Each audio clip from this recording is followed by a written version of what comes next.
Well, thank you. It is great to be with so many friends in the People's House. And the fight we are engaged in the next 60 days, I think, is the most important fight this Congress is going to deal with. Obamacare is the #1 job killer in this country. And there's bipartisan consensus that it isn't working. I think this is our single best opportunity to actually defeat Obamacare.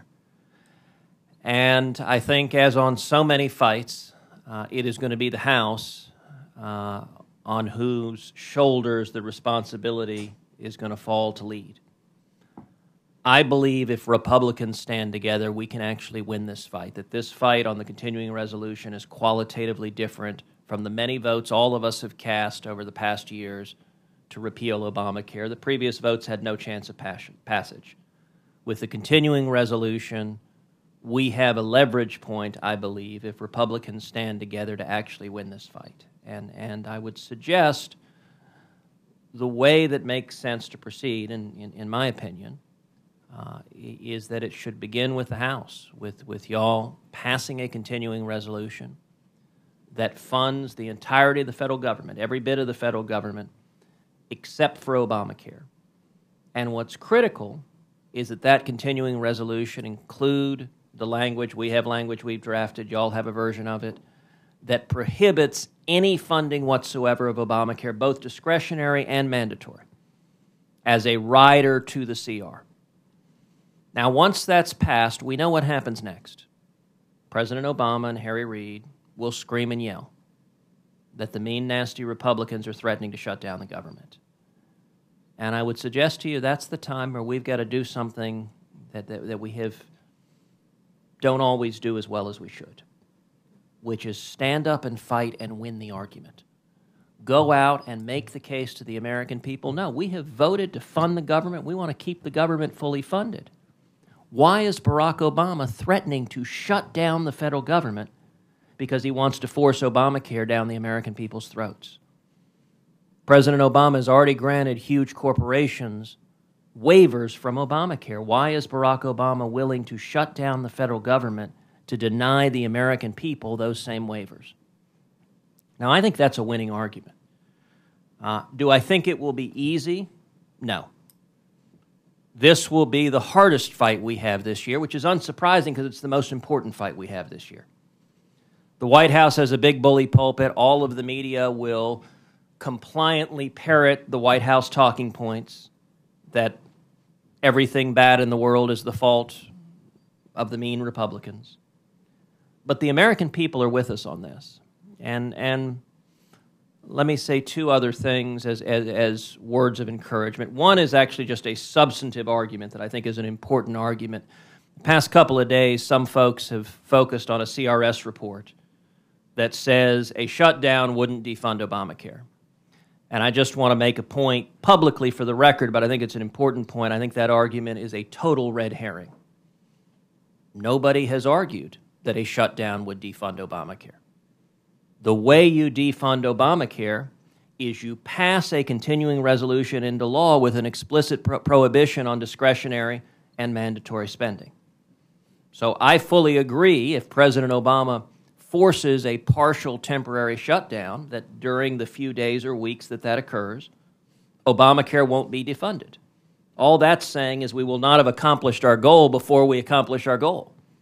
In other words, the only way to defund Obamacare is to pass legislation into law that affirmatively defunds both discretionary and mandatory spending for Obamacare. And the only prayer we have to do that is to attach it to the CR and insist upon it as the necessary prerequisite to going forward. And I'll say, connected to that, a lot of folks have pointed to other strategies of let's delay the individual mandate, let's strip the IRS from having enforcement powers. Look, all of those are good. I think everyone in this room would vote for all of those. The problem with all of those strategies is none of them are going to get done. Y'all can pass them all in the House, but if they're just passed as standalone legislation, Harry Reid won't take up a single one of them. So there'll be nice symbolic statements, and that's fine, but they won't become law. And the question that I am asking of my colleagues on a regular basis The Obamacare subsidies start January 1. The administration's plan is to get the American people hooked on the sugar, hooked on the subsidies. And in the modern times, there has never been any major entitlement that's gone into effect that has been unwound.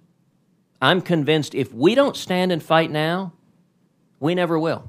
If we don't stand and defund Obamacare today, we are saying we surrender.